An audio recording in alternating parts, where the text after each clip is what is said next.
Tafsir Al-Azhar karya Profesor Dr. Hamka, ayat 174 hingga ayat 175 dari surah An-Nisa. Bismillahirrahmanirrahim.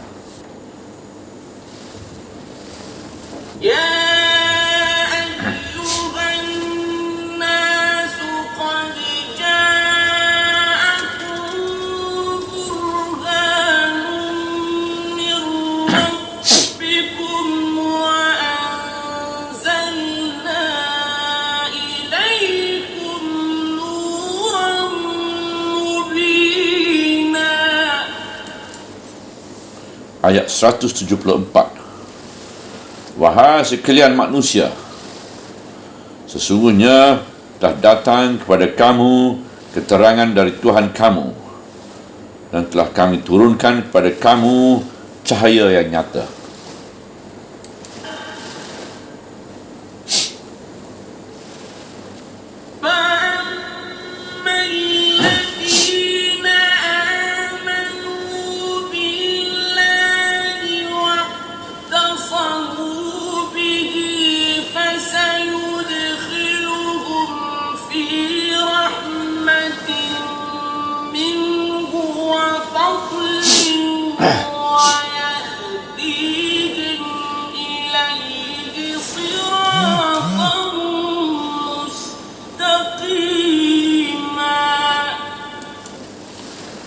Ayat 175. Adapun orang-orang yang beriman kepada Allah dan berpegang mereka kepadanya, maka akan dimasukkannya mereka ke dalam rahmat daripadanya dan kurnia, dan akan dia beri petunjuk mereka kepadanya suatu jalan yang lurus. Sekarang telah selesai penjelasan berhadapan dengan ahli kitab dengan kepercayaan mereka yang berlebih-lebihan,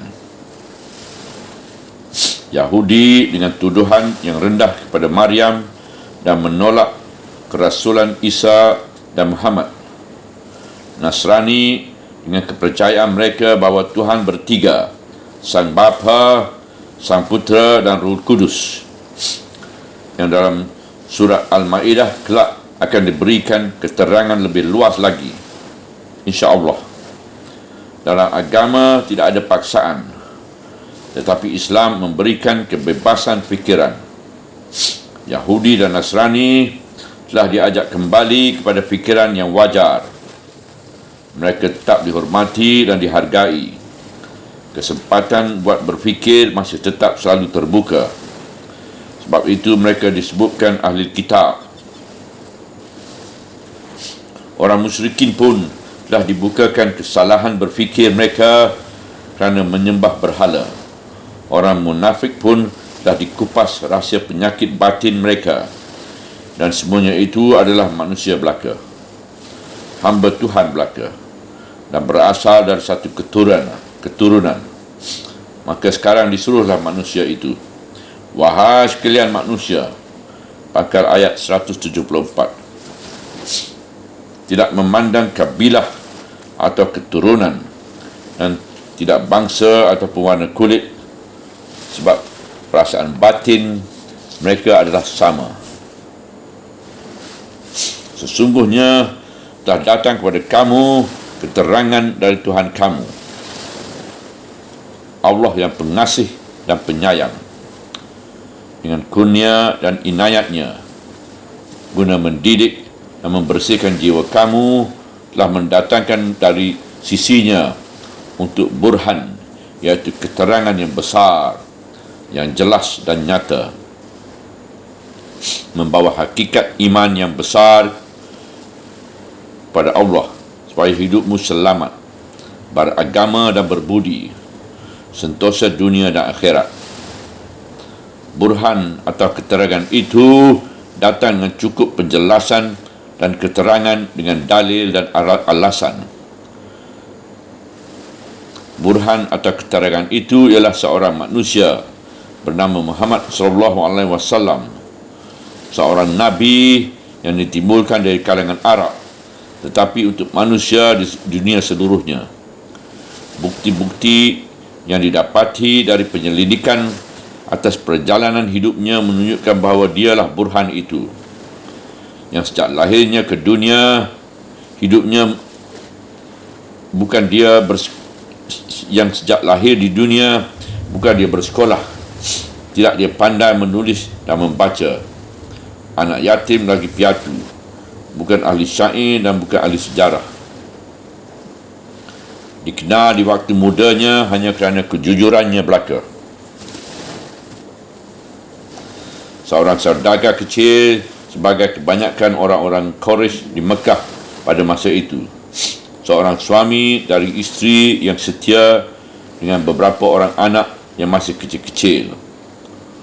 Orang itulah Muhammad yang setelah genap usianya 40 tahun, artinya mulai cukup dewasa dan matang, datang kepada umat yang ummi, tetapi dia mendatangkan pengajaran suatu ilmu yang tertinggi, iaitu ilmu tentang Tuhan dan sifat-sifatnya dan kebesarannya dengan zatnya yang maha tinggi. Dan dia datang memberikan beberapa ramuan obat, beberapa resipi untuk membersihkan jiwa dan juga untuk memperbaiki masyarakat yang sudah bobrok.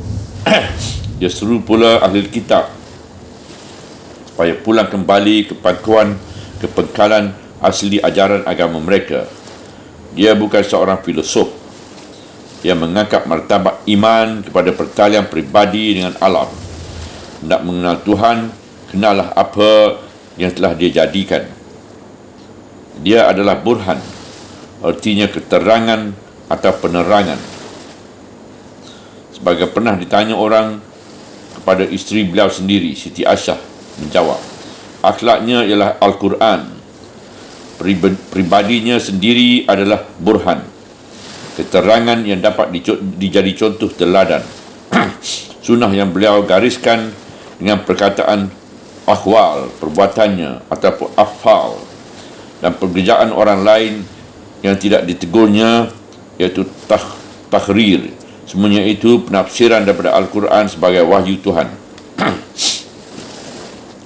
Dia adalah Rasul utusan Tuhan, tetapi pribadinya yang besar itu telah diberi Allah kekuatan dan kesanggupan mendirikan sebuah masyarakat agama, langsung menjadi sesuatu kekuasaan kenegaraan, dan dia sendiri pemimpinnya dalam masyarakat dan negara yang beliau dirikan itu. Hukum Tuhan telah dijadikan undang-undang dan berlaku kuat kuasanya. Beliau telah meninggalkan pusaka dalam hal pendidikan, politik, ekonomi dan sosial, kebudayaan, bahkan ilmu peperangan. Kita akui memang ada pasang naik dan pasang surut bagi umat yang telah terbentuk oleh ajaran beliau. Namun sunnah beliau masih tetap menjadi sumber keterangan, sumber burhan dalam melanjutkan hidup ummah pemeluk Islam itu. Telah 14 abad dilalui dan di saat itu, menurut perhitungan terakhir penganut ajaran beliau dan mencari burhan dari beliau itu tidak kurang daripada 600 juta. Buddha Gautama lahir di India dan agamanya pun telah tersebar di negeri-negeri di luar India. Tetapi di India sendiri, tempat Buddha dilahirkan, tidak nampak lagi bekas-bekas kebesaran Buddha dan kerajaan. Chandragupta, agama Buddha di India di saat sekarang tidaklah lagi yang menentukan. Isa Al-Masih dilahirkan di Palestina, tetapi Palestina tidak mendapat kehormatan untuk menjadi pusat Kristian. Beberapa abad yang lalu, dengan kekerasan senjata, kaum salib dari negeri-negeri barat telah mencuba merebut Palestina dengan segala kekerasan. Namun akhirnya mereka terusir juga dari sana. Pemeluk agama Kristian di negeri tempat Nabi Isa dilahirkan itu hanya satu golongan yang kecil. Agama Yahudi pernah berpusat di Palestina, tetapi telah berganti-ganti bangsa Babylon, Persia, Yunani dan Romawi menguasai negeri itu dan kemudiannya Islam. Di zaman sekarang, dengan kekerasan senjata, orang Yahudi Zionis mencuba merebut dan menguasai Palestina kembali. Sudah lebih 2000 tahun mereka keluar dari sana. Namun pemaksaan dengan senjata itu tidaklah akan kekal. Perhatikanlah dengan fikiran tentang perjalanan sejarah Nabi Muhammad SAW dilahirkan di Mekah dan berkubur di Madinah dan bertumpu tapak di Jazirah Arab. Sekarang sudah 14 abad berlalu, namun Mekah dan Madinah masih tetap menjadi pusat Islam. Naik haji kian setahun, kian lebih ramai daripada zaman Nabi hidup, dan Madinah masih tetap menjadi tempat ziarah yang kedua. Dan dunia tetap mengakui bahawa pusat Islam adalah di sana. Meskipun pusat politik pernah pindah ke Kufah, iaitu zaman Ali, ke Damaskus zaman Bani Umayyah, ke Baghdad zaman Bani Abbas, ke Istanbul zaman Turki Bani Uthman. Namun semua kekuasaan politik itu masih tetap memusatkan Islam di Mekah. Pemusatan keislaman di tanah Hijaz itu diperkuat oleh rukun Islam sendiri, iaitu haji. InsyaAllah akan berlakulah apa yang pernah beliau katakan, bahawa sesungguhnya kekuatan Islam akan kembali ke Jazirah Arab sebagai pertahanan terakhir bagi mengumpulkan kekuatan Islam. Dan telah kami turunkan kepada kamu cahaya yang nyata. Hujung ayat 174. Cahaya yang nyata itu ialah wahyu yang beliau terima dari Tuhan dengan perantaraan Jibril yang bernama Al-Quran. Dia adalah cahaya pada dirinya dan memberi cahaya pada yang lain. Yang disinarinya ialah ruh insani, sebab cahaya ruh itu membekas pada jasmani. Bertambah dia dibaca dan dipahamkan, bertambah membekaslah cahaya itu ke dalam jiwa. Dia menerangkan apa arti hidup ini dan ke mana lanjutan sesudah mati, dan apa bekal yang harus dibawa. Menerangkan puncak dari semua kegiatan hidup, iaitu makrifat pada Tuhan. Puncak itu ialah tauhid, mengakui keesaan pada uluhiyahnya dan rububiyahnya. Dia pencipta dan dia pemelihara. Apabila akal sudah sampai kepada puncak itu, bersinarlah dia. Sebab itu adalah sumber yang asal dari segala ilmu dan telaga dari segala pengetahuan. Tauhid itulah intisari seruan dari segala rasul yang dahulu dari Muhammad. Mereka datang pada umat mereka masing-masing menerangkan tauhid menurut bakat persediaan jiwa mereka dalam lingkungan pengaruh ruang dan waktu. Namun sampai sekarang dan sampai ke akhir zaman, baik berfikir secara mantik, iaitu logika, ataupun secara iltizam, iaitu dialektika, berputar bagaimanapun, beredar bagaimanapun, namun kesimpulan terakhir ialah tauhid. Tidak ada Tuhan melainkan Allah. Itulah nur yang dibawa oleh Al-Quran. Sejak zaman purbakala, pada bangsa-bangsa yang dahulu memang sudah ada kepercayaan akan adanya satu Tuhan. Agama-agama mengajarkan satu Tuhan. Tetapi manusia kadang-kadang dikacaukan oleh khayalannya sendiri, sehingga Tuhan itu disekutukan dengan yang lain. Dua cabang pemeluk agama yang besar, Yahudi dan Nasrani, pada pokoknya juga memegang kepercayaan pada Tuhan yang satu. Tetapi pengaruh pemuka-pemuka agama demikian besar menentukan ajaran itu, sehingga pemuka-pemuka itu pun telah menjadi Tuhan sendiri, membuat peraturan sendiri yang tidak boleh dilanggar. Keputusan dari pendeta-pendeta Nasrani lah yang merumuskan sehingga Isa Al-Masih dianggap anak Allah, atau Allah sendiri yang menjelma jadi anak manusia. Penyembahan kepada berhala masih menjadi-jadi di sekitar tanah Arab. Padahal Ibrahim telah menyapu bersih kepercayaan itu sampai dirinya sendiri dibakar orang. Dengan pertolongan Tuhan jua dia selamat. Pada Kaabah yang didirikannya telah bersandarkan 360 berhala. Seluruh dunia mengakui Allah ada dan Allah satu. Tapi seluruh dunia telah tenggelam dalam gelap gelita syirik. Berhala dituhankan, kadang-kadang raja-raja dituhankan, kadang-kadang orang-orang yang dianggap sakti dan keramat dituhankan juga. Nur atau cahaya Al-Quran memancar, mengingatkan tauhid dan merumuskannya, tersimpul dalam kalimat La ilaha illallah. Orang disuruh memakai akalnya, disuruh merenung, mencari Tuhan dengan serba kebenaran dan kekuasaannya pada alam yang dia ciptakan. Manusia disuruh mencari tempatnya yang istimewa dalam alam kerana akalnya. Cahaya tauhid yang dibawakan oleh Al-Quran bersinar dari dalil-dalil, alasan, keterangan sebagai pertalian di antara akal dengan alam, perumpamaan dan perbandingan hikayat dan kisah, hidayat ilmu dan pengalaman. Manusia disuruh keluar dari rumahnya, mengembara, berjalan mengelilingi bumi ini untuk melihat dan membanding, yang berkesudahan dengan akal itu sampai kepada hakikat yang sejati tadi, bahawa dalam perbilangan kesaksian terdapat kesatuan yang disaksikan, dan hilanglah kegelapan syirik dan bersinarlah kesatuan tujuan Allah.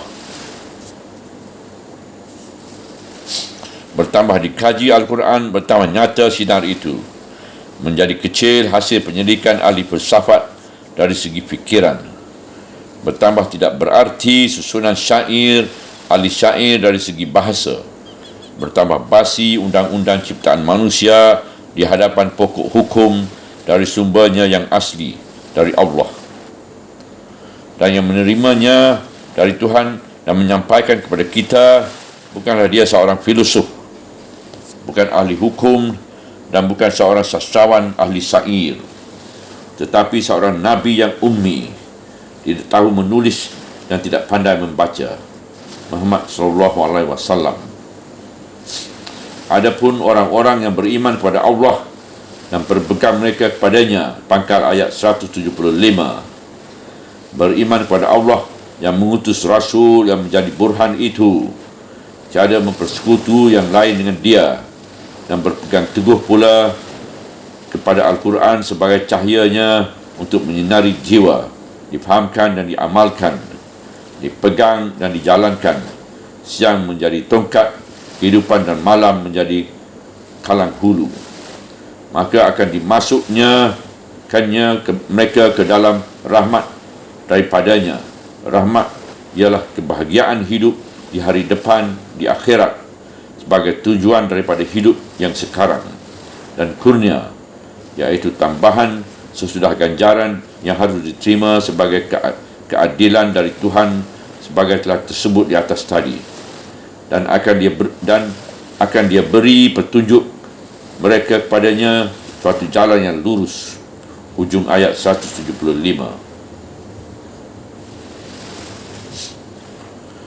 Oleh sebab tadi sudah diterangkan Al-Quran itu ialah nur atau cahaya. Bila berpegang teguh dengan dia sebagai suluh kehidupan, nescaya tidaklah akan terperosok lagi ke dalam gelap gelita atau jalan yang bersimpang siur. Tuhan tunjukkan jalan yang lurus menuju dia, sehingga tidak kehilangan lagi kerana perdayaan syaitan, rayuan hawa nafsu dan angkara murka taghut. Rugilah orang yang menolak ini, umurnya akan habis usianya sia-sia. Bahagialah yang memegang teguh, sebab dia akan bertemu dengan apa yang dijanjikan oleh Allah Tuhan kita, Muhammad pemimpin kita, dan Al-Quran pedoman kita. Subhanallah walhamdulillah wala ilaha illallah wallahu akbar wala hawla wala quwata illa billahil aliyyil azim wala hawla wala quwata illa billahil aliyyil azim wala hawla wala quwata illa billahil aliyyil azim.